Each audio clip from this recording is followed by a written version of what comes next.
everybody. Welcome back to Goodnight Lighthouse. I'm Miss Dorothy, and I'm here to read you another story. And I've got a really great book for you tonight. It's a patriotic book. You know what that means. It means that it's a book about loving your country. And this is really special because it's about a little girl who figures out that she wants to really do something special for her country. This book is called Grace for President. Grace for President. This little girl's name is Grace, and she decides she wants to be president. And she can, you know. Anybody can be president. You just have to grow up and decide that's what you want to do. Well, Grace decides she wants to be president of her school. And she goes and has an election, and we got to see what happens. I really want to peek in the back to see what happens, but I won't. I'll wait till we get there together. Now, Grace for President was written by Kelly DiPucchio, and these pictures were drawn by Luann Pham. Really good pictures about Grace when she's running for president. I can't wait to find out what happens. We need to get into this book. Are you ready to read Grace for President with Miss Dorothy? Good. I need you to sit up and listen up because here we go. One Monday morning in September, Mrs. Barrington rolled out a big poster with all the president's pictures on it. Grace Campbell could not believe her eyes. "Where are the girls?" asked Grace. She's right. Look at all those pictures of the presidents, and not one of them is a girl. "That is a very good question," said Mrs. Barrington. "The truth is, our country has never had a woman president." "No girl ever?" Grace asked. "No, I'm afraid not," said Mrs. Barrington. Grace sat at her desk and stewed. No girls? Who'd ever heard of such a crazy thing? Finally, she raised her hand. "Yes, Grace," said Mrs. Barrington. "I've been thinking it over, and I'd like to be president." Several students in the class laughed. "Well, I think that's a star-spangled idea, Grace," said Mrs. Barrington. "In fact, we can have our own election right here at Woodrow Wilson Elementary." The snickering in the room stopped. Grace smiled. "Would anyone else like to run for president?" Miss Barrington asked the class. Nobody raised their hand.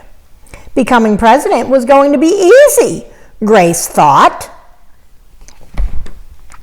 The next day, Miss Barrington made an announcement. "In the name of democracy, I have invited Mr. Waller's class to join our election.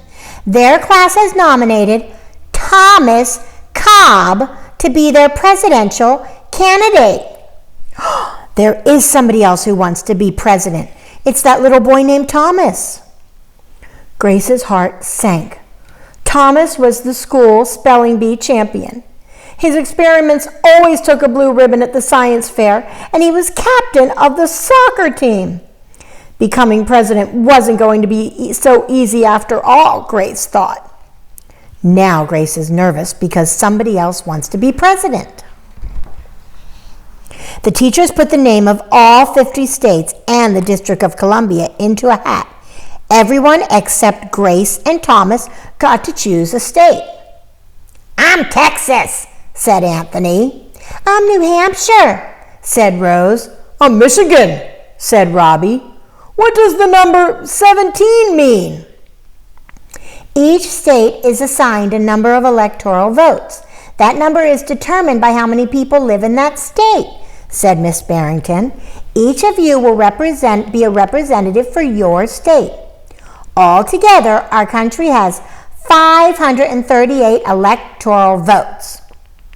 On election day, Mr. Waller explained, the candidate who receives 270 electoral votes or more wins the election. "Why 270? asked Rose. "That's more than half of all electoral votes," Mr. Waller said. Becoming president really wasn't going to be so easy, Grace thought. Grace came up with a campaign slogan. She put up a sign. Make history. Vote Grace Campbell for president. Thomas came up with his own campaign slogan and put up his own sign. Vote for Thomas Cobb, the best man for the job. Grace listened to what issues were important to the students, and she made a list of campaign promises. Grace is promising a peaceful school, no bullies. A cleaner school, no littering. Better hot lunches, no more fish stick tacos. Thomas made up his own list of promises. Free tutoring, free soccer lessons, fish stick tacos every week. Thomas is doing the opposite of Grace.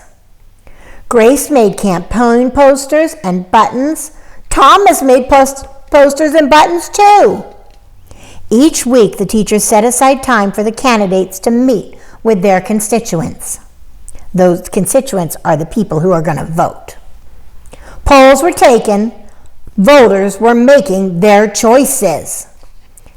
People are listening and deciding who do they want to be president. Grace continued to campaign. Vote for Grace. At recess, she gave speeches. During lunch, she handed out free cupcakes. After school, she held rallies. Wow, Grace was really busy trying to win this election. Meanwhile, Thomas wasn't worried. He had cleverly calculated that the boys held slightly more electoral votes than the girls. At recess, Thomas studied his spelling words. During lunch, he worked on his latest science experiment. After school, he played soccer. Thomas wasn't working as hard as Grace because Thomas thought that all the boys would vote for him. Even before the election, Grace made good on her promises. She joined the safety squad, she organized a school beautification committee, and she volunteered her time in the school cafeteria. Grace was working really hard. That's what you need to do if you want to be president. In early November, Woodrow Wilson Elementary hosted a special Election Day assembly. Grace and Thomas took their places on stage as the school band began to play. Henry was the first representative to approach the microphone. The Yellowhammer State of Alabama cast its 9 electoral votes for Thomas Cobb. Oh no, Alabama voted for Thomas.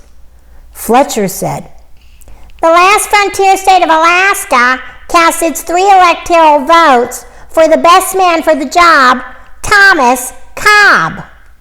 Oh no, Alaska voted for Thomas too.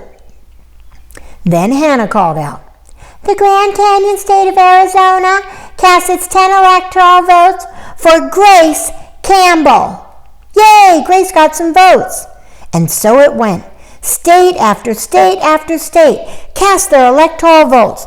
The scoreboard in the gymnasium kept track of the totals. The voting demonstration was quickly coming to an end. Clara approached the podium. The Badger State of Wisconsin cast its 10 votes for my best friend, Grace Campbell. Grace looked at the scoreboard. Thomas had 268 electoral votes. She had 267. There was only one state still unaccounted for. Wyoming! Oh no, Grace is not winning. Thomas has one more than her, and then a boy state is coming up. What's going to happen? Thomas grinned. Grace felt sick. Sam walked up to the microphone.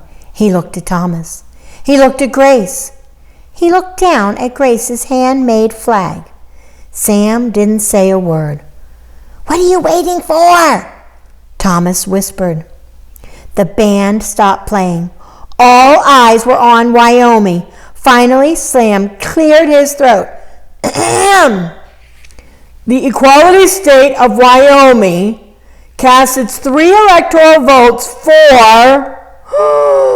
What's he going to say? What's he going to say? What's he going to say?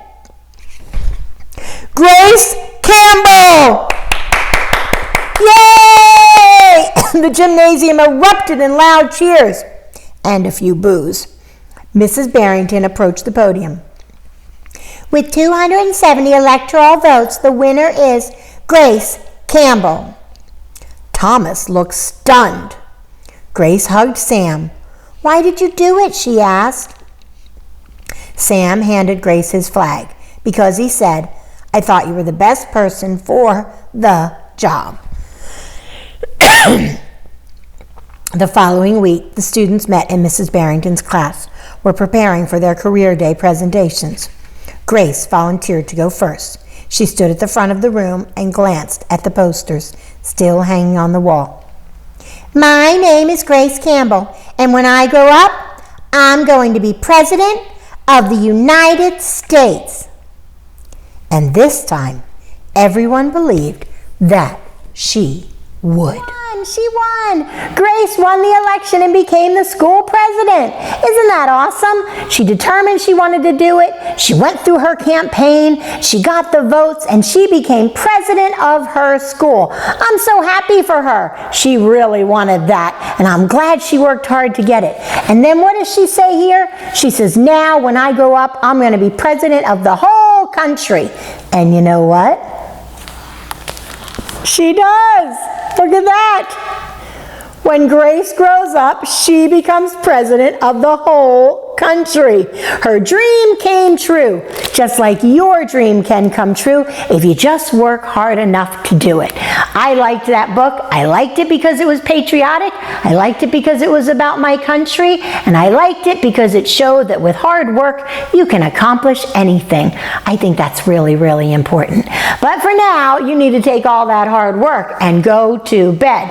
It's time for you to get some sleep so you'll have all the energy you need tomorrow to get up and work hard. Before you go to sleep, though, I think we should pray about our country. We should pray about our president. We should pray about the people that are in control and in charge in our country, that they will make good, godly decisions. Do you think we could do that together? All right, fold your hands and close your eyes. Dear God, thank you for our country. Thank you that we live in such a wonderful land with so much freedom and so much that we can have and do. Thank you for how you watch over America. And I pray, dear Lord, that you'll watch over our president and all the people that are in charge of the country, that they would do what's right, that they would make godly decisions, that they would not do what's best for themselves, but that they would do what is best for the people of America. And I ask, dear Lord, that if any of my friends decide that they want to grow up and be president and make a difference, that you would help them to do that and teach them how to work hard and to do what's right. In Jesus' name, amen. All right, my little future president, I need you to crawl off to bed. It's time for you to cuddle up, curl up, get under those covers, give mom and dad lots of hugs and kisses, and get ready for a good night's sleep. And I need you to tell me what book I should read next. It's really important that Miss Dorothy knows what books you want to hear. So write me a note or send me a letter or give me a call or stop on by. Tell Miss Dorothy what book you want to hear. I'll go find it, I'll come read it, and I'll call out your name. And be sure you're subscribed to my channel so you'll always know when Miss Dorothy's right here ready to read to you. But for now, I want you to go off to bed, I want you to get a good night's sleep, and I want you to obey and obey right away. And then come back and see me. I'll be sitting here waiting for you. Bye!